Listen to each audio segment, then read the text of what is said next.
ಎಲ್ಲರಿಗೂ ಮತ್ತೊಮ್ಮೆ ಸ್ವಾಗತ. ಈ ಕಾರ್ಯಕ್ರಮವನ್ನು ತಮ್ಮ ಅದ್ಭುತವಾದ ಗೀತೆಯ ಮೂಲಕ, ಅತಿ ಮುಖ್ಯವಾದ ಗೀತೆಯ ಮೂಲಕ ಪ್ರಾರಂಭಿಸಿದಂಥ ಪಿಚ್ಚಳ್ಳಿ ಶ್ರೀನಿವಾಸರವ್ರಿಗೆ ಎಲ್ಲರ ಪರವಾಗಿ ವಂದನೆಗಳು. ಈಗ ಈ ಕಾರ್ಯಕ್ರಮಕ್ಕೆ ಸಮಸ್ತ ಕನ್ನಡಿಗರ ಪರವಾಗಿ ಏನು ನಾವೆಲ್ಲ ಸೇರಿ ಒಂದು ಕರೆ ಕೊಟ್ಟಿದ್ವೋ, ಈ ಚರ್ಚೆಗೆ, ಬಹಿರಂಗ ಚರ್ಚೆಗೆ ಬನ್ನಿ ಅಂತ, ನಮ್ಮೆಲ್ಲರ ಕರೆಗೆ ಹೋಗೊಟ್ಟು ಮತ್ತು ನಮ್ಮೆಲ್ಲರ ಒಂದು ಮಾತಿಗೆ ಬೆಲೆ ಕೊಟ್ಟು ಕೃಷ್ಣ ಬೈರೇಗೌಡರು, ಕರ್ನಾಟಕ ರಾಜ್ಯ ಸರ್ಕಾರದ ಕಂದಾಯ ಸಚಿವರು ನಮ್ಮ ಜೊತೆ ಇದ್ದಾರೆ. ಕೃಷ್ಣ ಬೈರೇಗೌಡರನ್ನ ದಯವಿಟ್ಟು ವೇದಿಕೆ ಮೇಲೆ ಕರೆತರಬೇಕು ಅಂತ ನಾಗೇಗೌಡರನ್ನ ಕೇಳ್ಕೊಳ್ತೀನಿ.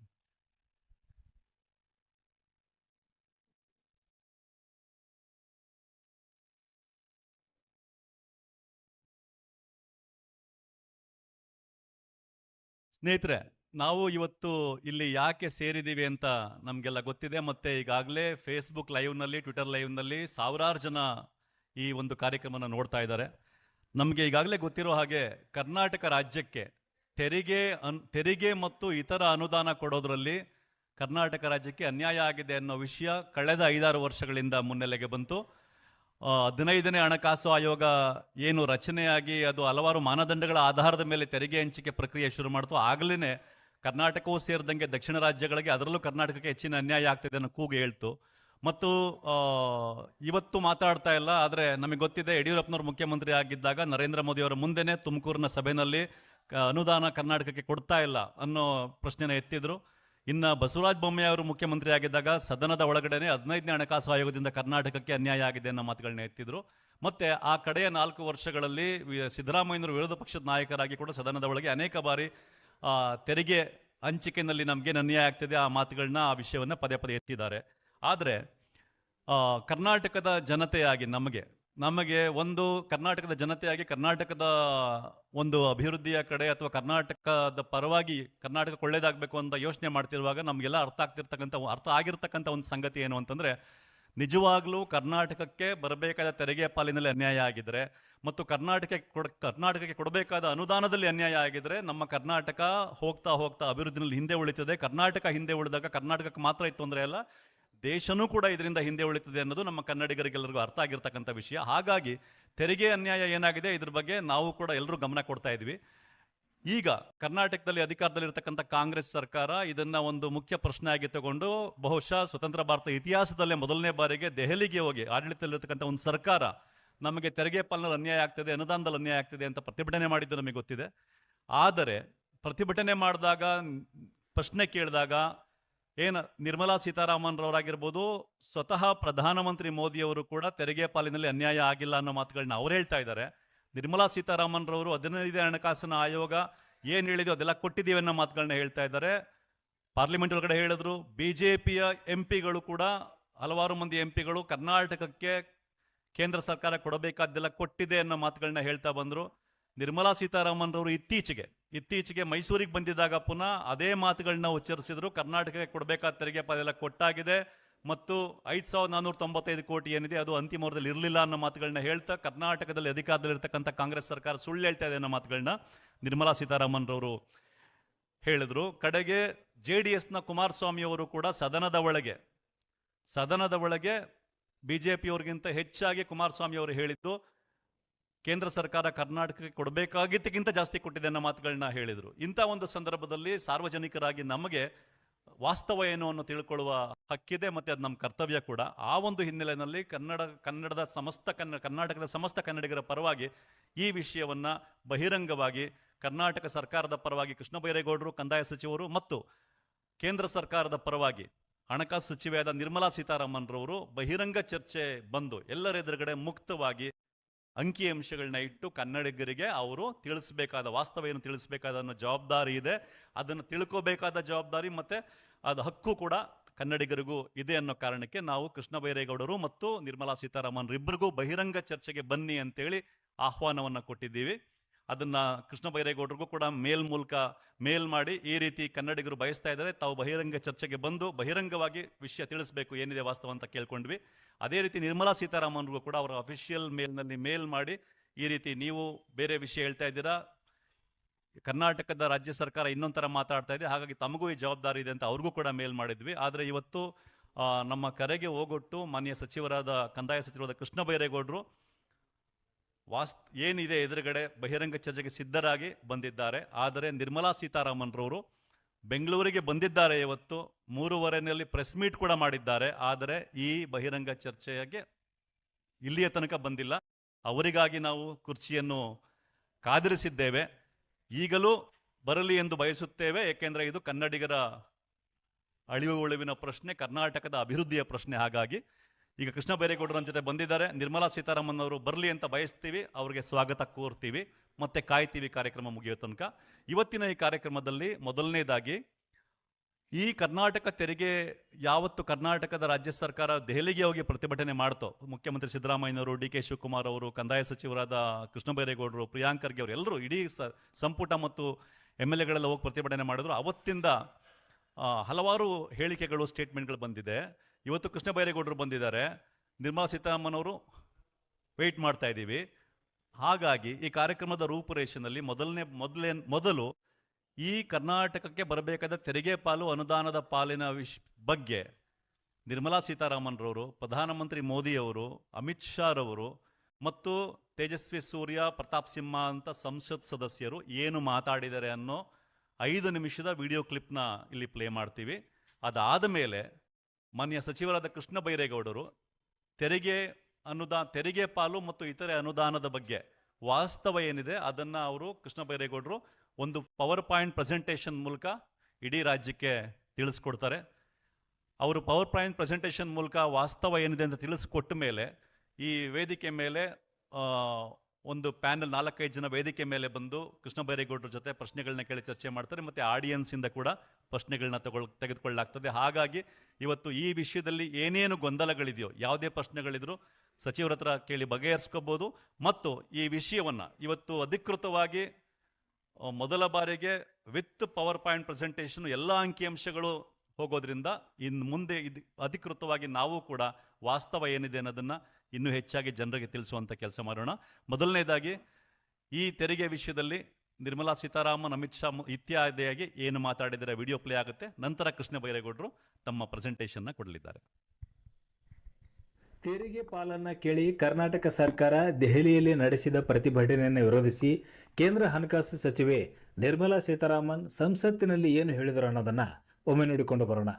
But you know you can't implement, and therefore you are saying, like some of the state governments which are saying, having given false promises, they are not able to run their state government, put the blame on central government, come and protest in Jantar Mantar instead of being in their state and administering their state. Finance Commission giving recommendation, that which I have to implement, it is done without any kind of fear or favor or anything like that. So this apprehension that some states are being discriminated against is a politically vitiated narrative which, I'm sorry to say, vested interests are happy to go about saying it. There's just not a possibility. ಇಷ್ಟು ಮಾತ್ರವಲ್ಲ, March 24ರಂದು ಮೈಸೂರಿಗೆ ಬಂದಿದ್ದ ಸಂದರ್ಭದಲ್ಲಿ ನಿರ್ಮಲಾ ಸೀತಾರಾಮನ್ ಅವರು ಕರ್ನಾಟಕ ಸರ್ಕಾರ ಕೇಳುತ್ತಿರುವ ತೆರಿಗೆ ಪಾಲನೆ ಕುರಿತು ನೀಡಿದ ಹೇಳಿಕೆಯಲ್ಲಿ ಏನಿದೆ ಅನ್ನೋದನ್ನ ಒಮ್ಮೆ ನೀವೇ ನೋಡಿ. As per the recommendation of the Finance Commission, which gets appointed once in 5 years, and I know this is a matter of great interest in Karnataka, I want to make it a point to tell you in detail that every penny that is due to Karnataka, every paisa that is due to Karnataka is given and given on time. Nirmala Sitharaman ಮಾತ್ರ ಅಲ್ಲ, ರಾಜ್ಯ ಸರ್ಕಾರ ದೆಹಲಿಯಲ್ಲಿ ನಡೆಸಿದ ಪ್ರತಿಭಟನೆಯನ್ನು ಖಂಡಿಸಿ ಸಂಸದರಾದ ಪ್ರತಾಪ್ ಸಿಂಹ ಮತ್ತು ತೇಜಸ್ವಿ ಸೂರ್ಯ ಕೂಡ ಪತ್ರಿಕಾಗೋಷ್ಠಿಯನ್ನು ನಡೆಸಿದರು. ಆ ಸಂದರ್ಭದಲ್ಲಿ ನಮ್ಮ ರಾಜ್ಯದ ಸಂಸದರು ಏನು ಹೇಳಿದರು ಅನ್ನೋದನ್ನ ಒಮ್ಮೆ ನೋಡೋಣ. ನಮಗೆ 17,000 ಕೋಟಿ ರೂಪಾಯಿನ ಕೇಂದ್ರ ಸರ್ಕಾರದವರು ಕೊಡಬೇಕು, 34,000 ಕೋಟಿ ನಷ್ಟ ಆಗಿದೆ ಅಂತ ಹೇಳಿ ನಾವು ಇದನ್ನು ಕೊಟ್ಟಿದ್ದೀವಿ, ಪ್ರೈಮ್ ಮಿನಿಸ್ಟರ್ ಮೀಟ್ ಆಗಿದ್ದೀವಿ, ಇದುವರೆಗೂ ಪರಿಹಾರ ಬಂದಿಲ್ಲ ಅಂತ ಹೇಳ್ತಾರೆ. 14 ಬಜೆಟ್ ಅನ್ನ ಮಂಡಿಸಿರುವಂತಹ ಮಾನ್ಯ ಸಿದ್ದರಾಮಯ್ಯನವರಿಗೆ ಯಾವ ರೀತಿ NDRF ಮತ್ತು SDRF ಫಂಡ್ ಅನ್ನ ಕೊಡಲಾಗುತ್ತೆ, ಅದ್ರ ಪ್ರೋಸೆಸ್ ಏನು ಅನ್ನೋದ್ರ ಬಗ್ಗೆ ಕನಿಷ್ಠ ಜ್ಞಾನ ಆದ್ರೂ ಇರಲೇಬೇಕಾಗುತ್ತೆ. ಹಿಂದೆಂದೂ ಕೂಡ ಕರ್ನಾಟಕಕ್ಕೆ ಸಿಗದಲೇ ಇರುವಷ್ಟು ಅನುದಾನವನ್ನ ನರೇಂದ್ರ ಮೋದಿ ಅವರ ನೇತೃತ್ವದಲ್ಲಿ ಕರ್ನಾಟಕಕ್ಕೆ ಕಳೆದ 10 ವರ್ಷದಲ್ಲಿ ಸಿಕ್ಕಿದೆ. ಆದ್ರೆ ಚುನಾವಣಾ ಸಂದರ್ಭದಲ್ಲಿ ಸರ್ಕಾರ, ಕಾಂಗ್ರೆಸ್ ಪಾರ್ಟಿಯವರು ಮಾಡದಂತ ಸುಳ್ಳು ಭರವಸೆಗಳನ್ನ ಈಡೇರಿಸಲಿಕ್ಕೆ ಆಗದಲೇ ಇರುವಂತ ಇವತ್ತಿನ ಪರಿಸ್ಥಿತಿಯಲ್ಲಿ ನರೇಂದ್ರ ಮೋದಿ ಅವರ ಮೇಲೆ, ಕೇಂದ್ರ ಸರ್ಕಾರದ ಮೇಲೆ ಸುಳ್ಳು ಆರೋಪಗಳನ್ನ ಮಾಡಿ, ರಾಜಕೀಯ ಷಡ್ಯಂತ್ರವನ್ನ ಮಾಡಿ, ರಾಜ್ಯದ ಮುಖ್ಯಮಂತ್ರಿಗಳು ಮತ್ತು ಕರ್ನಾಟಕದ 130 MLAಗಳು, ಮಿನಿಸ್ಟರ್ಗಳು ಎಲ್ಲರೂ ಕೂಡ ಒಂದು ಸುಳ್ಳು ಆರೋಪದ ಮೇಲೆ, ಪ್ರಾಪಗ್ಯಾಂಡಾದ ಆಧಾರದ ಮೇಲೆ ದೆಹಲಿಗೆ ಬಂದು ಕರ್ನಾಟಕಕ್ಕೆ ಅನ್ಯಾಯ ಆಗಿದೆ ಅನ್ನುವಂತಹ ಸುಳ್ಳು ಆರೋಪಗಳನ್ನ ಮಾಡ್ತಾ ಇರುವಂತದ್ದನ್ನು ಇವತ್ತು ನಾವು ನೋಡ್ತಾ ಇದ್ದೀವಿ. ಫೈನಾನ್ಸ್ ಕಮಿಷನ್ ನ ಫೈನಲ್ ರಿಪೋರ್ಟ್ ನಲ್ಲಿ ರಾಜ್ಯಕ್ಕೆ 5,400 ಕೋಟಿ ರೂಪಾಯಿ ಸ್ಪೆಷಲ್ ಗ್ರಾಂಟ್ ಅನ್ನ ಕೊಡಬೇಕು ಅನ್ನುವಂತ ಯಾವುದೇ ಶಿಫಾರಸು ಫೈನಾನ್ಸ್ ಕಮಿಷನ್ ನ ಫೈನಲ್ ರಿಪೋರ್ಟ್ ನಲ್ಲಿ ಆಗಿಲ್ಲ. ಇನ್ನು ಪ್ರಧಾನಮಂತ್ರಿ ನರೇಂದ್ರ ಮೋದಿಯವರು ಪ್ರತಿಭಟನೆ ಕುರಿತು ಸಂಸತ್ತಿನಲ್ಲಿ ಏನು ಹೇಳಿದರು ಅನ್ನೋದನ್ನ ಒಮ್ಮೆ ನೋಡಿಕೊಂಡು ಬರೋಣ. जिस प्रकार से हिंदी और भाषा बोली जा रही है, देश को तोड़ने के लिए, राजनीतिक स्वार्थ के लिए नए नैरेटिव गढ़े जा रहे हैं. एक पूरी सरकार मैदान में उतर करके भाषा गढ़ रही है. इससे बड़ा देश का दुर्भाग्य क्या हो सकता है कि देश के अंदर ये भाव तोड़ने का क्या प्रयास हो रहा है? क्या इस प्रकार से देश को हमारा टैक्स, हमारी मनी किस भाषा में बोला जा रहा है? ये देश के भविष्य के लिए नया खतरा पैदा करने वाली है. ಇಷ್ಟು ಮಾತ್ರವಲ್ಲ, ಮೊನ್ನೆಯಷ್ಟೇ ಕೇಂದ್ರ ಗೃಹ ಸಚಿವ ಅಮಿತ್ ಶಾ ಕರ್ನಾಟಕಕ್ಕೆ ಚುನಾವಣಾ ಪ್ರಚಾರಕ್ಕೆ ಬಂದಿದ್ದರು. ಆ ಸಂದರ್ಭದಲ್ಲಿ ರಾಜ್ಯ ಕಾಂಗ್ರೆಸ್ ಸರ್ಕಾರವು 3 ತಿಂಗಳು ತಡವಾಗಿ ಪ್ರಸ್ತಾವನೆ ಸಲ್ಲಿಸಿದ ಕಾರಣ ಕೇಂದ್ರ ಸರ್ಕಾರವು ಸಮಯಕ್ಕೆ ಸರಿಯಾಗಿ ಬರ ಪರಿಹಾರ ಬಿಡುಗಡೆ ಮಾಡಲು ಸಾಧ್ಯವಾಗಲಿಲ್ಲ. ಅಲ್ಲದೆ ಅಷ್ಟರಲ್ಲಿ ಚುನಾವಣೆ ಘೋಷಣೆಯಾಗಿರುವ ಕಾರಣ ಪರಿಹಾರ ನೀಡಲು ಸಾಧ್ಯವಾಗಲಿಲ್ಲ ಎಂದು ಹೇಳಿದ್ದರು. ಆ ಕುರಿತ ವಿಡಿಯೋ ಕೂಡ ಇಲ್ಲಿದೆ. कर्नाटक में सूखा है. केंद्र सरकार को प्रस्ताव भेजते भेजते 3 महीना लेट कर दिया और आज सूखे की केंद्र सरकार की सहायता की दरखास्त चुनाव आयोग में पड़ी है. ನಮಸ್ಕಾರ. ಕೇಳಿಸ್ತಾ ಇದೆ ಅಲ್ವಾ ಎಲ್ಲರಿಗೂ? ನಮಸ್ಕಾರ. ಜಾಗೃತ ಕರ್ನಾಟಕ, ಕರ್ನಾಟಕ ರೈತ ಸಂಘ ಮತ್ತು ಕನ್ನಡ ಪರ ವೇದಿಕೆಗಳು ಎಲ್ಲರೂ ಒಗ್ಗೂಡಿ ಆಯೋಜನೆ ಮಾಡಿರ್ತಕ್ಕಂಥ ಈ ಒಂದು ಚರ್ಚೆಯಲ್ಲಿ ಭಾಗವಹಿಸಲಿಕ್ಕೆ ನನಗೆ ಅವಕಾಶ ಮಾಡಿಕೊಟ್ಟಿದ್ದಾರೆ. ರಾಜ್ಯದ ಹಿತದೃಷ್ಟಿಯಿಂದ ಇಂಥ ಒಂದು ಚರ್ಚೆಯನ್ನ ಆಯೋಜನೆ ಮಾಡಿರುವಂತಹದ್ದು ಬಹಳ ಆಲೋಚನೆಯಿಂದ ಕೂಡಿದೆ. ರಾಜ್ಯದ ಹಿತ ಮುಖ್ಯವೇ ಹೊರತು ರಾಜಕೀಯ ಅಲ್ಲ. ಆ ಒಂದು ಹಿತದಿಂದ, ಆ ದೃಷ್ಟಿಯಿಂದ ಇವತ್ತು ಈ ಚರ್ಚೆಯನ್ನ ಆಯೋಜನೆ ಮಾಡಿದ್ದಾರೆ. ಇಲ್ಲಿ ಸಭಿಕರು ತಾವು ಕೆಲವರು ರಾಜ್ಯದ ಬಗ್ಗೆ ಚಿಂತನೆ ಮಾಡ್ತಕ್ಕಂಥವ್ರು ತಾವೆಲ್ಲ ಬಂದಿದ್ದೀರಾ. ತಮಗೆ ನಾನು ಧನ್ಯವಾದ ಹೇಳ್ತೇನೆ. ಆದರೆ ಇವತ್ತು ತಂತ್ರಜ್ಞಾನದ ಯುಗ ಆಗಿರೋದ್ರಿಂದ ಅನೇಕ ಆನ್ಲೈನ್ ಪೋರ್ಟಲ್ಗಳ ಮುಖಾಂತರ, ಫೇಸ್ಬುಕ್ಕು, ಟ್ವಿಟ್ಟರು ಮುಖಾಂತರ ಬಹುಶಃ ಲಕ್ಷಾಂತರ ಜನ ಇದನ್ನ ವೀಕ್ಷಣೆ ಮಾಡ್ತಾ ಇದ್ದಾರೆ. ಅದಕ್ಕೆ ಅನೇಕ ಕನ್ನಡ ಪರ ಸಂಘಟನೆಗಳವರು ಕೂಡ ಸಹಕಾರ ಕೊಟ್ಟಿದ್ದಾರೆ. ಎಲ್ಲರಿಗೂ ಕೂಡ ಆನ್ಲೈನ್ ಮುಖಾಂತರ ಈ ಚರ್ಚೆಯಲ್ಲಿ ಭಾಗವಹಿಸ್ತಾ ಇರ್ತಕ್ಕಂಥವರಿಗೂ ನಾನು ಸ್ವಾಗತ ಬಯಸ್ತೇನೆ. ಕೇಂದ್ರ ಸರ್ಕಾರದ ಪ್ರತಿನಿಧಿಯಾಗಿ ಆಯೋಜಕರು ಶ್ರೀಮತಿ ನಿರ್ಮಲಾ ಸೀತಾರಾಮನ್ ರವರನ್ನ ಈ ಚರ್ಚೆಗೆ ಆಹ್ವಾನ ಮಾಡಿದ್ರು. ಅವರು ಬರುವ ನಿರೀಕ್ಷೆಯನ್ನ ನಾನು ಇನ್ನೂ ಇಟ್ಕೊಂಡಿದ್ದೇನೆ. ಬರ್ತಾರೆ ಅಂತ ನಾನು ಬಯಸ್ತೇನೆ. ಇದು ನಿರ್ಮಲಾ ಸೀತಾರಾಮನ್ ರವರು ನನ್ನ ನಡುವೆ ಇರ್ತಕ್ಕಂಥ ವಾದ ಅಲ್ಲ, ಸ್ಪಷ್ಟವಾಗಿ ಹೇಳಲಿಕ್ಕೆ ಬಯಸ್ತೇನೆ. ಕೆಲವರಿಗೆ ಅದು ಸುದ್ದಿಗೆ ರೋಚಕ ಅಂತ ಅನ್ನಿಸ್ಬಹುದು. ಆದ್ರೆ ಅವ್ರ ಬಗ್ಗೆ ವೈಯಕ್ತಿಕವಾಗಿ ನನಗೆ ಗೌರವ ಇದೆ ಮತ್ತು ಅವ್ರಿಗೂ ಕೂಡ ನನ್ನ ಬಗ್ಗೆ ವೈಯಕ್ತಿಕವಾಗಿ ನಮ್ಮಿಬ್ಬರ ಒಂದು ವಿಶ್ವಾಸ ಚೆನ್ನಾಗಿದೆ. ಇದು ವೈಯಕ್ತಿಕ ವ್ಯಾಜ್ಯ ಅಲ್ಲ. ಕರ್ನಾಟಕದ ಪರವಾಗಿ ನಾವು ಧ್ವನಿ ಎತ್ತುತ್ತಾ ಇದ್ದೇವೆ. ಕೇಂದ್ರ ಸರ್ಕಾರದಿಂದ, ಅದರಲ್ಲೂ ವಿಶೇಷವಾಗಿ 10 ವರ್ಷದಿಂದ ಇರತಕ್ಕಂಥ ಈ ಕೇಂದ್ರ ಸರ್ಕಾರದಿಂದ ನಮಗೆ ನಿರಂತರವಾಗಿ ಅನ್ಯಾಯದ ಮೇಲೆ ಅನ್ಯಾಯ ಆಗ್ತಾ ಇದೆ. ಅನ್ಯಾಯ ಆಗ್ತಾ ಇದೆ ಅಂತ ಹೇಳಿದಾಗ ಮೇಲಿಂದ ನಮಗೆ ಪರಿಹಾರ ಸಿಗ್ತಾ ಇಲ್ಲ. ಪರಿಹಾರಕ್ಕೆ ಬದಲಾಗಿ ಅವಮಾನಗಳ ಸರಮಾಲೆ ನಮಗೆ ಸುರಿತಾ ಇದ್ದಾರೆ. ಸೊ ಇದು ವೈಯಕ್ತಿಕ ವಿಷಯ ಅಲ್ಲ, ರಾಜ್ಯದ ಹಿತದೃಷ್ಟಿಯಿಂದ ನಾವು ಕೈಗೆತ್ಕೊಂಡಿರ್ತಕ್ಕಂಥದ್ದು. ಎರಡನೇದು, ಈಗ ಕೆಲವರು ಕೇಳ್ತಾರೆ ಏನು ಪಾರ್ಲಿಮೆಂಟ್ ಎಲೆಕ್ಷನ್ ಹತ್ರ ಬಂತು ಅಂತ ಇದು ಶುರುವಾಗಿದೆಯಾ ಅಂತ. ಅದು ಕಾರಣ ಅಲ್ಲ. ಯಾಕೆ ಇವಾಗ ಪ್ರಸ್ತುತ ಅಂತ ಹೇಳಿದ್ರೆ, ಕರ್ನಾಟಕ ನಮ್ಮ ಹಣಕಾಸು ಆಯೋಗ ದೇಶದಲ್ಲಿ ರಚನೆ ಆಗಿದೆ. ಅವರು ಕೆಲವೇ ದಿನಗಳಲ್ಲಿ ತೆರಿಗೆ ಹಂಚಿಕೆ ವಿಷಯದಲ್ಲಿ ತೀರ್ಮಾನ ತೆಗೆದುಕೊಳ್ತಾರೆ. ಆ ತೀರ್ಮಾನ ತೆಗೆದುಕೊಳ್ಳೋದಕ್ಕೆ ಮೊದಲು ರಾಜ್ಯದ ವಿಷಯಗಳನ್ನ ಪ್ರಭಾವಿತವಾಗಿ ಪ್ರತಿಪಾದನೆ ಮಾಡಬೇಕು ಅನ್ನೋದು ಇದರ ಹಿನ್ನೆಲೆ. ನಾವು ಎಲೆಕ್ಷನ್ಗೋಸ್ಕರ ಈ ಇಶ್ಯೂಗಳನ್ನ ರೇಕಪ್ ಮಾಡ್ತಾ ಇಲ್ಲ. ನಮ್ಮ ಸಮಸ್ಯೆ ಪರಿಹಾರ ಆಗಬೇಕು, ಕರ್ನಾಟಕಕ್ಕೆ ನ್ಯಾಯ ಸಿಗಬೇಕು ಅಂದ್ರೆ ಹೋದ ಬಾರಿ ಎಲೆಕ್ಷನ್ ಫೈನಾನ್ಸ್ ಕಮಿಷನ್ ಇಂದ ಅನ್ಯಾಯ ಆದ ಹಾಗೆ ಈ ಬಾರಿನೂ ಆಗಬಾರದು ಅಂದ್ರೆ ಇದು ಸಾರ್ವಜನಿಕ ವಲಯದಲ್ಲೂ ಕೂಡ ಚರ್ಚೆ ಆದ್ರೆ ಫೈನಾನ್ಸ್ ಕಮಿಷನ್ ಅವರು ಎಚ್ಚೆತ್ಕೊಂಡು ನಮಗೆ ಗೌರವಯುತವಾಗಿ ನಮ್ಮ ಪಾಲನ್ನ ಕೊಡ್ತಾರೆ ಅನ್ನೋ ನಿರೀಕ್ಷೆಯಿಂದ ಈ ವಿಷಯ ಮತ್ತೆ ಮುನ್ನೆಲೆಗೆ ಬಂದಿದೆ. ಇವತ್ತು ಚರ್ಚೆಗೆ ನಾವಿಲ್ಲಿ ಸೇರಿದ್ದೇವೆ. ಭಾರತದಲ್ಲಿ ಒಂದು 2200 ವರ್ಷಗಳ ಹಿಂದೆ ಗಣ ಪರಿಷತ್ತುಗಳು ಇದ್ದುವು ಅಂತ ಹೇಳ್ತಾರೆ. ಗಣ ಪರಿಷತ್ತುಗಳು ಏನಿದ್ವು ಅವು ಪ್ರಜಾಪ್ರಭುತ್ವದ ಅಂದಿನ ಒಂದು ಪ್ರತಿರೂಪ ಅಂತ ಹೇಳ್ತಾರೆ. ಗಣ ಪರಿಷತ್ ಪ್ರಪಂಚದಲ್ಲಿ ನಾವು ನೋಡಿದಾಗ ಪಾಶ್ಚಿಮಾತ್ಯ ಸಂಸ್ಕೃತಿಯಲ್ಲಿ ಏಥೆನ್ಸ್ ಅಲ್ಲಿ ಪ್ರಜಾಪ್ರಭುತ್ವ ಹುಟ್ಟಿದ್ದು ಅಂತ ಹೇಳ್ತಾರೆ. 2500 ವರ್ಷಗಳ ಹಿಂದೆ ಏಥೆನ್ಸ್ ಅಲ್ಲಿ ಪ್ರಜಾಪ್ರಭುತ್ವ ಇತ್ತು. ಅಲ್ಲಿನ ಪ್ರಜಾಪ್ರಭುತ್ವದ ಸಾರಾಂಶ ಏನು ಅಂದ್ರೆ ಯಾವುದೇ ವಿಷಯ ಬರಲಿ ಸಾರ್ವಜನಿಕವಾಗಿ ವಿಚಾರ ವಿನಿಮಯ ಆಗಬೇಕು, ಚರ್ಚೆ ಆಗಬೇಕು. ನಿಮ್ಮದು ಯಾವುದೇ ಒಂದು ವಿಷಯಕ್ಕೆ ಪರ ಇರ್ಬೋದು, ವಿರೋಧ ಇರ್ಬೋದು, ಅಥವಾ ಆ ವಿಷಯದ ಬಗ್ಗೆ ಮತ್ತೊಂದೇ ವಾದ ಇರ್ಬೋದು. ಒಟ್ಟಾರೆ ಎಲ್ಲಾ ಜನಗಳನ್ನ ಸೇರಿಸಿ ಜನಗಳ ಮುಂದೆ ಚರ್ಚೆ ಆಗಬೇಕು. ಆ ಚರ್ಚೆ ಆಧಾರದ ಮೇಲೆ ಸತ್ಯಾಂಶ ಏನು ಅನ್ನೋದು ಜನಗಳು ತೀರ್ಮಾನಕ್ಕೆ ಬರಬೇಕು. ಆವಾಗ ಜನ ಆ ತೀರ್ಮಾನದ ಆಧಾರದ ಮೇಲೆ ಜನಗಳು ಅವರ ಆಯ್ಕೆಯನ್ನ ಮಾಡಬೇಕು. ಇದು ಏಥೆನ್ಸ್ ಡೆಮಾಕ್ರಸಿಯ ಸಾರಾಂಶ. ಪಬ್ಲಿಕ್ ಫೋರಂ ಅಲ್ಲಿ ಇದು ಚರ್ಚೆ ಆಗಬೇಕು ಅನ್ನುವಂಥದ್ದು. ಆ ಒಂದು ಉದ್ದೇಶದಿಂದ ಇವತ್ತು ಚರ್ಚೆ ಆಯೋಜನೆ ಮಾಡಿದ್ದಾರೆ ಅಂತ ನಾನು ಅನ್ಕೊಂಡಿದ್ದೇನೆ. ಯಾಕೆ ಅಂದ್ರೆ ನಾವು ಎಲ್ಲೋ ಹೊರಗಡೆ ಹಿಟ್ ಅಂಡ್ ರನ್ ಮಾಡೋದ್ರಿಂದ ಸಾರ್ವಜನಿಕರಿಗೆ ಗೊಂದಲ ಜಾಸ್ತಿ ಆಗತ್ತೆ. ನಾವೊಂದು ಹೇಳ್ತೀವಿ, ಅವರೊಂದು ಹೇಳ್ತಾರೆ, ಮತ್ತೊಬ್ರು ಮತ್ತೊಂದು ಹೇಳ್ತಾರೆ. ಮಾಧ್ಯಮದವರು ಅನೇಕ ಬಾರಿ ಕೇಳ್ತಾರೆ ನನಗೆ ಯಾವುದನ್ನ ನಂಬಬೇಕು ಸ್ವಾಮಿ ಅಂತ. ಅದಕ್ಕೆ ನಾನು ಇವತ್ತು ಯಾಕೆ ಈ ಚರ್ಚೆಗೆ ಆಹ್ವಾನವನ್ನ ಸ್ವೀಕಾರ ಮಾಡಿ ಬಂದಿದ್ದೇನೆ ಅಂತ ಹೇಳಿದ್ರೆ ಜನಕ್ಕೆ ವಾಸ್ತವ ಗೊತ್ತಾಗಬೇಕು. ಜನಕ್ಕೆ ವಾಸ್ತವ ಯಾವಾಗ ಗೊತ್ತಾಗುತ್ತೆ? ನಾವು ಎದುರು ಬದುರಿಗೆ ನಮ್ಮ ವಿಚಾರಗಳನ್ನ ಒಪ್ಪಿಗೆ ಅಥವಾ ಒಪ್ಪದೇ ಇರುವಂತಹದ್ದು ಎದುರು ಬದುರಿಗೆ ಚರ್ಚೆ ಆದ್ರೆ ಆವಾಗ ಜನಕ್ಕೆ ಸತ್ಯಾಂಶ ಏನು ಅನ್ನೋದು ಗೊತ್ತಾಗುತ್ತೆ. ಪ್ರಜಾಪ್ರಭುತ್ವದಲ್ಲಿ ಸತ್ಯಾಂಶ ಏನು ಅಂತ ಜನಕ್ಕೆ ಗೊತ್ತಾದ್ರೆ ಅವ್ರ ತೀರ್ಮಾನವನ್ನ ಅವ್ರು ಮಾಡ್ತಾರೆ.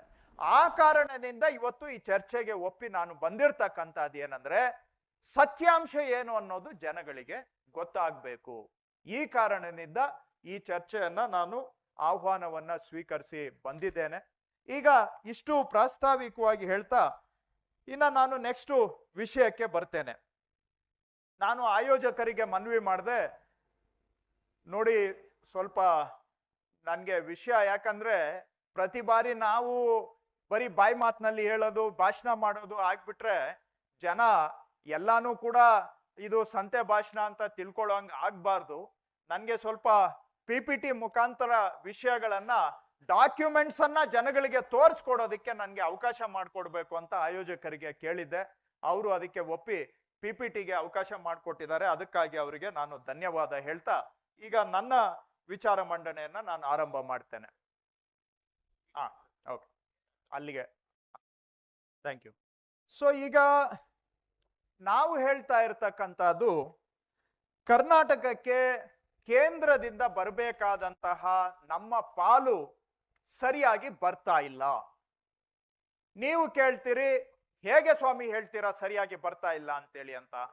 ಅವ್ರು ನೋಡಿದ್ರೆ ಹೇಳ್ತಾ ಇದ್ದಾರೆ ಏನ್ ಬರ್ಬೇಕು ಎಲ್ಲ ಕೊಡ್ತಾ ಇದ್ದೀವಿ ಅಂತ, ನೀವು ಬರೀ ಇದೇ ಹೇಳ್ತೀರಿ ಅಂತ. ಈಗ ಮುಖ್ಯವಾಗಿ ದೇಶದಲ್ಲಿ ಇರುವಂತಹ ತೆರಿಗೆ ವ್ಯವಸ್ಥೆ ಅಂದ್ರೆ GST ಜಾರಿ ಆಗೋದಕ್ಕೆ ಮೊದಲು ಮೌಲ್ಯವರ್ಧಿತ ತೆರಿಗೆ ಅಂತ ಇತ್ತು, value added tax, watt tax ಇತ್ತು. ವ್ಯಾಟ್ ಟ್ಯಾಕ್ಸ್ ಇದ್ದಾಗ ವ್ಯಾಟ್ ಎಷ್ಟು ಹಾಕಬೇಕು, ಎಷ್ಟು ಕಮ್ಮಿ ಮಾಡಬೇಕು, ಎಲ್ಲ ಸ್ವಾಯುತ್ತತೆ ನಮ್ಮ ರಾಜ್ಯಕ್ಕೆ ಇರ್ತಾ ಇತ್ತು. ಆದ್ರೆ GST ಬಂದ ಮೇಲೆ ನಮ್ಗೆ ಸ್ವಾಯುತ್ತತೆ ಇಲ್ಲ, ನಾವು GST ಕೌನ್ಸಿಲ್ ಅಲ್ಲೇ ತೀರ್ಮಾನ ಮಾಡಬೇಕು. ಸ್ವಾಯುತ್ತತೆ ಹೋಯ್ತು, ಇರ್ಲಿ. ವ್ಯಾಟ್ ಇದ್ದಾಗ ನಮ್ಮ ರಾಜ್ಯದಲ್ಲಿ ಪ್ರತಿ ವರ್ಷ ನಮ್ದು ತೆರಿಗೆ ಬೆಳವಣಿಗೆ ಎಷ್ಟಪ್ಪ ಆಯ್ತು ಅಂದ್ರೆ 15% ಗ್ರೋತ್ ರೇಟ್ ಇತ್ತು. GST ಬರೋದಕ್ಕೆ ಮೊದಲು ಕರ್ನಾಟಕದಲ್ಲಿ ವ್ಯಾಟ್ ಟ್ಯಾಕ್ಸ್ ನಾವೇ ಅಡ್ಮಿನಿಸ್ಟ್ರೇಷನ್ ಮಾಡೋವಾಗ ಪ್ರತಿ ವರ್ಷದಿಂದ ವರ್ಷಕ್ಕೆ 15% ಟ್ಯಾಕ್ಸ್ ಗ್ರೋತ್ ಇರ್ತಾ ಇತ್ತು. ಸೊ ಪ್ರತಿ ವರ್ಷ ನಮ್ದು 15% ಟ್ಯಾಕ್ಸ್ ಬೆಳೀತಾ ಇತ್ತು. ಈಗ GST ಬಂದಿದೆ. GST ಬಂದಾಗ ನಮ್ಮಂತ ರಾಜ್ಯಗಳಿಗೆ ಆತಂಕ ಇತ್ತು, ನಮ್ಮದು ತೆರಿಗೆ ಕಡಿಮೆ ಆಗುತ್ತೆ, ಅದಕ್ಕೆ ರಕ್ಷಣೆ ಕೊಡಬೇಕು ಅಂತ.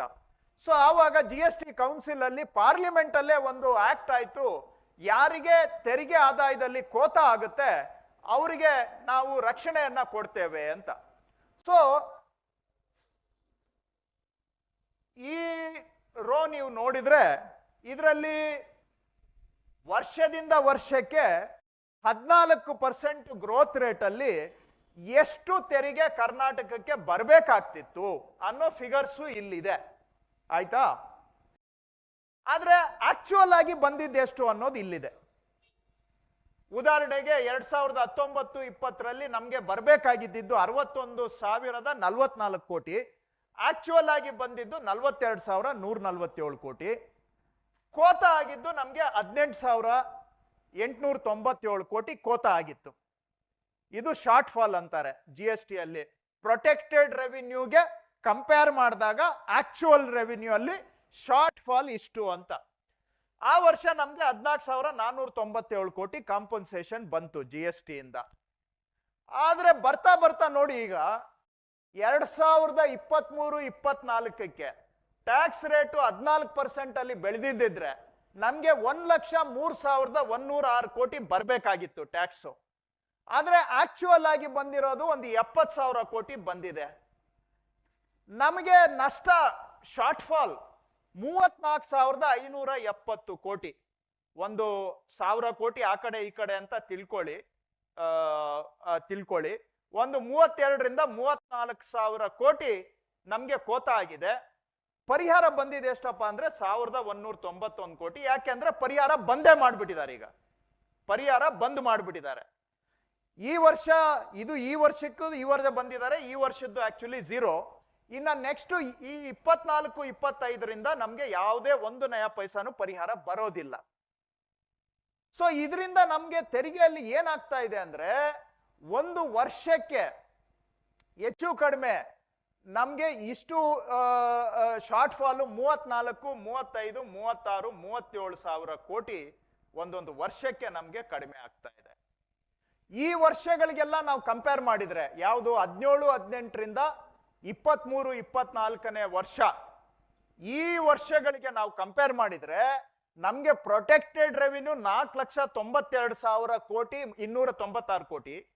ಆಕ್ಚುಯಲ್ ಆಗಿ ನಮ್ಗೆ ಬಂದಿದ್ದು 3,26,764 ಕೋಟಿ. ಶಾರ್ಟ್ ಫಾಲ್ ಇಷ್ಟ ಆಗಿದೆ. ಕಾಂಪನ್ಸೇಷನ್ ಬಂದಿದ್ದು 1,06,258 ಕೋಟಿ. ಈ ಶಾರ್ಟ್ ಫಾಲ್ಗೂ ನಮ್ಗೆ ಬಂದಿದ್ದ ಕಾಂಪನ್ಸೇಷನ್ಗೂ ಕೋತ ಎಷ್ಟಪ್ಪ ಅಂದ್ರೆ 59,274 ಕೋಟಿ. ಇಷ್ಟು ವರ್ಷಗಳಿಗೆ ನಮ್ಗೆ GST ಅಲ್ಲಿ ಕೋತ ಆಗಿದೆ 59,274 ಕೋಟಿ ಇಷ್ಟು ವರ್ಷಗಳಿಗೆ. ಇನ್ನು ಮುಂದಿನ ವರ್ಷ ಪ್ರತಿ ವರ್ಷನೂ ಹೆಚ್ಚು ಕಮ್ಮಿ ನಮ್ಗೆ 30,000-32,000 ಕೋಟಿ ಪ್ರತಿ ವರ್ಷ ಕೋತ ಆಗುತ್ತೆ. ಯಾಕಂದ್ರೆ ಈಗ ಕಾಂಪನ್ಸೇಷನ್ ನಿಂತು ಹೋಗ್ಬಿಟ್ಟಿದೆ.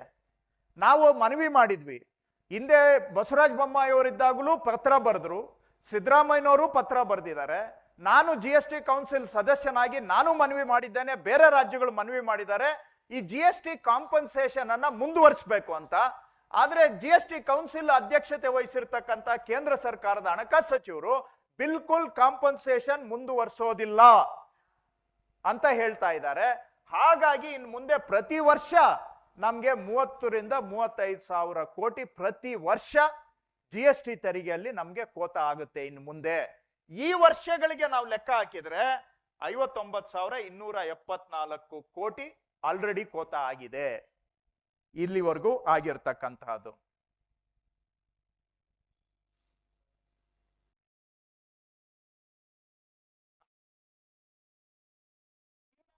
ನೆಕ್ಸ್ಟ್ ಬರ್ತಕ್ಕಂಥದ್ದು ನಮ್ಗೆ ಇದು GST ಅಲ್ಲಿ ಆಗ್ತಾ ಇರೋದು ಕೋತ ಎಷ್ಟಪ್ಪ ಅಂದ್ರೆ ಒಂದು ವರ್ಷಕ್ಕೆ 30,000-35,000. ಈ ಕಳೆದ 4-5 ವರ್ಷಗಳದ್ದು ಸುಮಾರು 60,000 ಕೋಟಿ ಕೋತ ಆಗಿದೆ. ಇನ್ ಮುಂದೆ ತಿಂಗಳಿಗೆ ವರ್ಷಕ್ಕೆ 30,000 ಆಗತ್ತೆ. ಈಗ ನೆಕ್ಸ್ಟ್ ಇಶ್ಯೂ ಎಲ್ಲಿ ಲಾಸ್ ಆಗ್ತಾ ಇದೆ ಅಂತ ಬಂದ್ರೆ, ನಮ್ಗೆ ಮೇಜರ್ ಆಗಿ ಹೊಡ್ತಾ ಬಂದಿದ್ದು ಈ 15ನೇ ಹಣಕಾಸು ಆಯೋಗದವರು ಕರ್ನಾಟಕಕ್ಕೆ ಕೇಂದ್ರದ ತೆರಿಗೆಯಲ್ಲಿ ನಮಗೆ ಪಾಲು ಕೊಡುವಾಗ ಏನ್ ಮಾಡಿದ್ರು, ನಮ್ಗೆ ಮೊದಲು 4.713% ಕೊಡ್ತಾ ಇದ್ರು. ಕಾಣ್ತಾ ಇದೆಯೋ ಇಲ್ವೋ, ಸ್ವಲ್ಪ ಡಲ್ ಇದೆ. 14ನೇ ಹಣಕಾಸು ಆಯೋಗದಲ್ಲಿ 4.713 ನಮ್ಮ ರಾಜ್ಯಕ್ಕೆ ಕೇಂದ್ರದ ತೆರಿಗೆಯಲ್ಲಿ ಇಷ್ಟು ಪರ್ಸೆಂಟೇಜ್ ಬರ್ತಾ ಇತ್ತು. ಈ ಮೋದಿ ಸಾಹೇಬರು ರಚನೆ ಮಾಡಿದಂತ 15ನೇ ಹಣಕಾಸು ಆಯೋಗ ಏನ್ ಮಾಡ್ತು, ಅದನ್ನ 3.617ಕ್ಕೆ ಇಳಿಸಿದ್ದಾರೆ. ಇದು ಎಷ್ಟು ಪರ್ಸೆಂಟೇಜ್ ಕಟ್ ಆಯ್ತು ಅಂದ್ರೆ 23% ಕಟ್ ಆಯ್ತು ನಮ್ಗೆ. ನೀವ್ ಅನ್ಕೋಬಹುದು ಬರೀ 1% ಕಮ್ಮಿ ಮಾಡವ್ರೆ, ಇವ್ರೇನ್ ಬಾಯಿ ಹೊಡ್ಕೋತಾ ಇದ್ದಾರೆ ಅಂತ. ಈ 1% ಪರಿಣಾಮ ಎಷ್ಟು ಅಂದ್ರೆ ವರ್ಷ ನಮ್ಗೆ ಕೇಂದ್ರದಲ್ಲಿ ತೆರಿಗೆಯಲ್ಲಿ ನಮ್ಮ ಪಾಲು 23% ಕಟ್ ಆಯ್ತು. ಬೇರೆ ಎಲ್ಲಾ ರಾಜ್ಯಗಳಿಗೆ ನಿಮ್ಗೆ ಹೋಲಿಕೆ ಹಾಕಿದೀನಿ, ಅದು ಕ್ಲಿಯರ್ ಇರ್ಲಿ. ಇವೆಲ್ಲ ಯಾರ್ಯಾರಿಗೆ ಜಾಸ್ತಿ ಆಗಿದೆ ಅಂತ ಇಲ್ಲಿ ಹಾಕಿದೀವಿ. ಮಹಾರಾಷ್ಟ್ರ ಜಾಸ್ತಿ ಆಯ್ತು, ರಾಜಸ್ಥಾನ್ ಜಾಸ್ತಿ ಆಯ್ತು, ಗುಜರಾತ್ ಜಾಸ್ತಿ ಆಯ್ತು. ಹೈಯೆಸ್ಟ್ ಜಾಸ್ತಿ ಆಗಿದ್ದು Maharashtra, second highest Rajasthan, Gujarat, Bihar, Chhattisgarh, Madhya Pradesh, Punjab, West Bengal, Jharkhand, Uttarakhand ಎಲ್ಲ ಜಾಸ್ತಿ ಆಯ್ತು. Tamil Nadu almost neutral.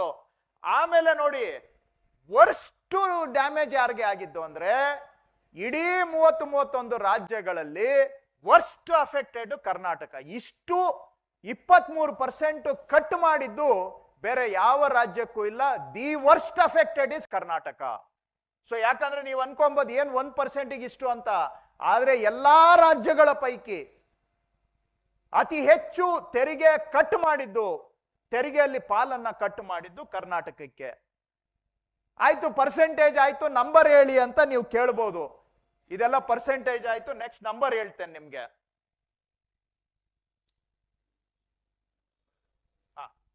ಇಲ್ಲ,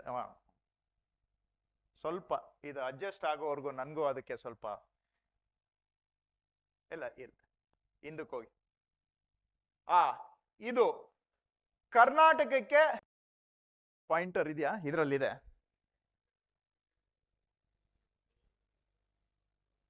ಲೈಟ್ ಸ್ಕ್ರೀನ್ ಮೇಲೆ ಕಾಣಿಸಲ್ಲ, ಇರ್ಲಿ. ಸೊ 15ನೇ ಹಣಕಾಸು ಆಯೋಗದವರು ನಮಗೆ 23% ಕಟ್ ಮಾಡಿದ್ರು. ಇದರಿಂದ ವರ್ಷ ನಮಗೆ ಒಂದು ವರ್ಷಕ್ಕೆ 6,000, 9,000, 10,000, 10,000, 12,000, 13,000 ಪ್ರತಿ ವರ್ಷ ಇದರಿಂದ ನಮ್ಗೆ ಕೋತ ಆಗತ್ತೆ.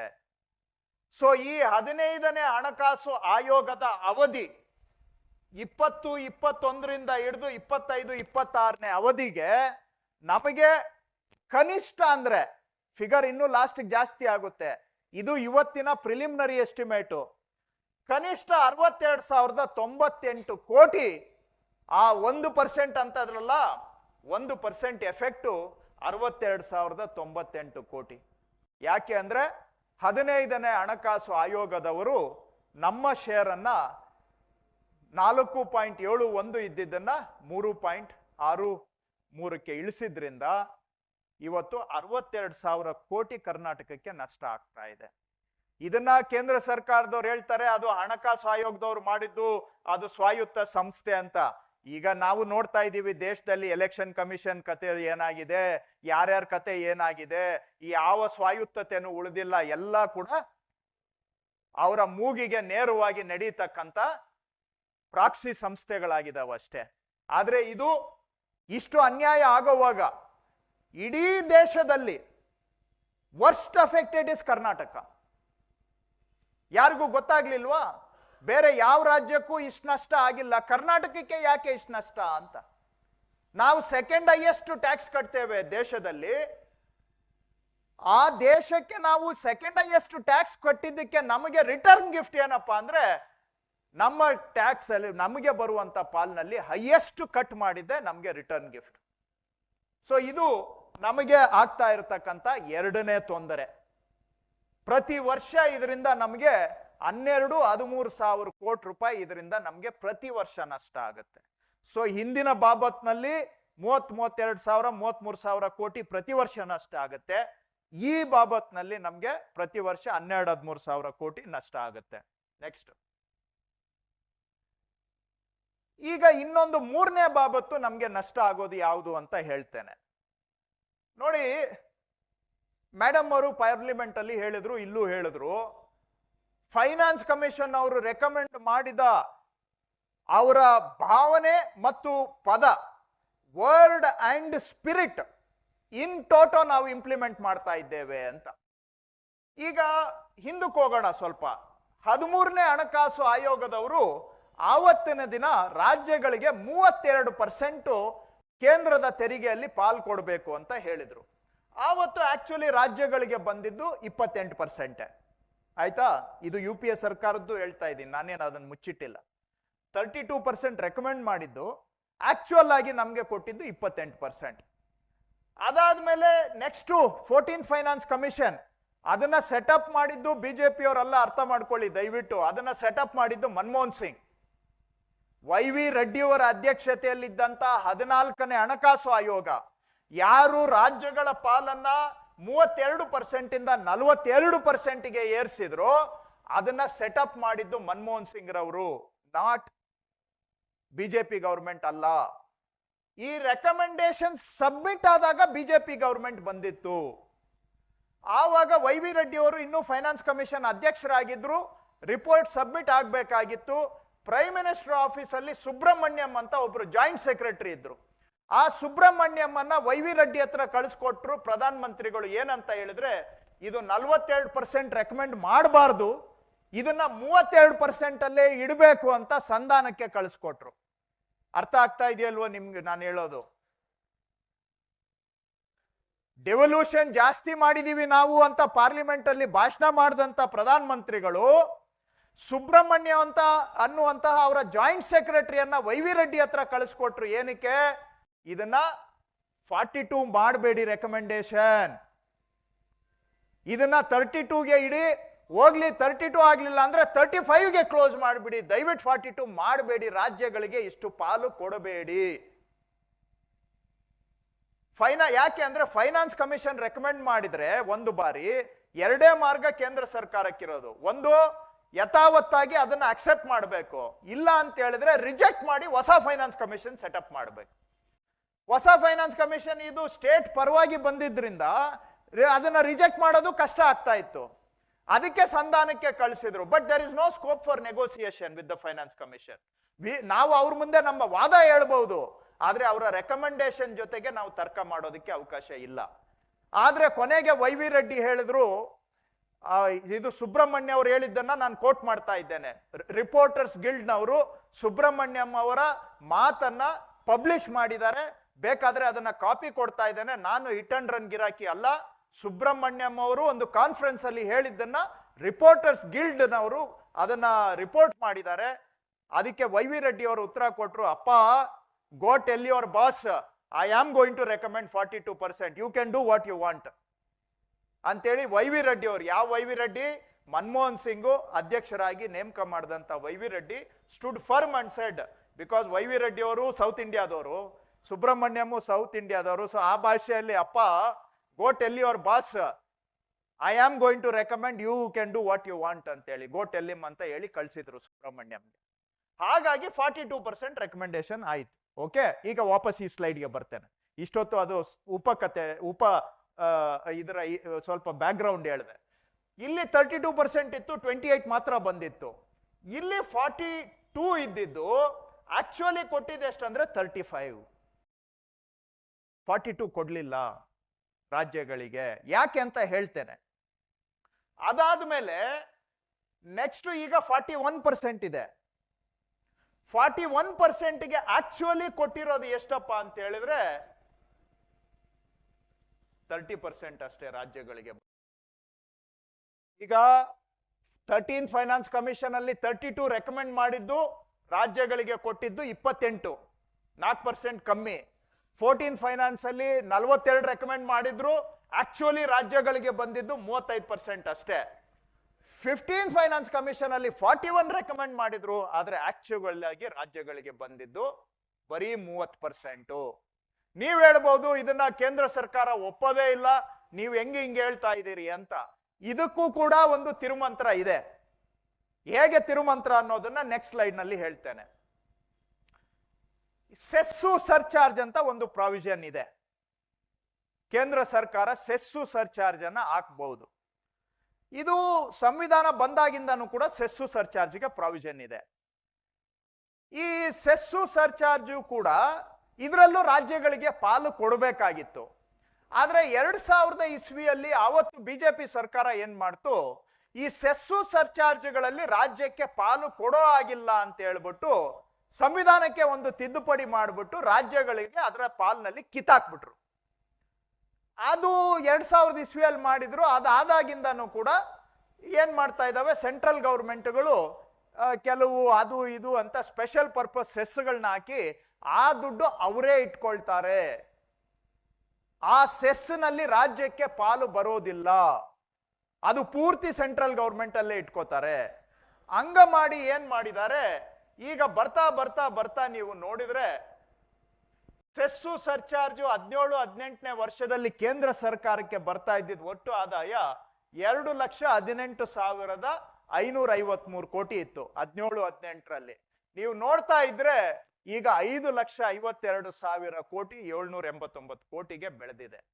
ಸೊ ಅವ್ರು ಏನ್ ಮಾಡ್ತಾ ಇದ್ದಾರೆ, ಪೆಟ್ರೋಲು ಡೀಸೆಲ್ ಮೇಲೆ ಆಗ್ತಾ ಇದ್ದಿದ್ದ ಟ್ಯಾಕ್ಸ್ ಅನ್ನ ಟ್ಯಾಕ್ಸ್ ಅನ್ನೋದ್ರ ಬದಲಿಗೆ ಅದನ್ನೇ ಸೆಸ್ಸು ಸರ್ಚಾರ್ಜ್ಗೆ ಕನ್ವರ್ಟ್ ಮಾಡಿದ್ರು.